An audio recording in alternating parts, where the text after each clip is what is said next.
আসসালামু আলাইকুম রহমতুল্লাহ। আশা করি সবাই ভালো আছেন, ভালো থাকবেন। ঘুম থেকে উঠছি, উঠেই ফ্যামিলির ভাই চাচার সাথে একটু গরু দেখতে আসছি আমাদের এই মৌলভীবাজার, সদর মৌলভীবাজারে।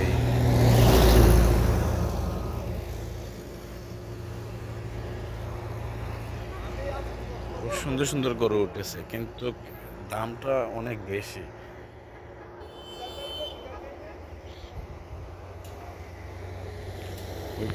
ওইখানে আরো আছে। আমাদের সিলেট অঞ্চলটা অনেক বড়, আসলে ওইখানে দেশি গরু সব কিছুই আছে। আমরা এই দেশি গরুই বেশিরভাগ কিনে থাকি আর কি।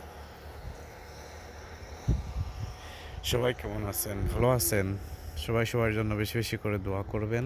আর ঈদের দাওয়াত রইলো, আসবেন, বেড়াতে আসবেন সদর মৌলভীবাজার, সবার দাওয়াত রইলো। আর ফ্যামিলি সবাইকে আমার সালাম দিবেন, ঈদ মুবারক বলবেন অগ্রিম।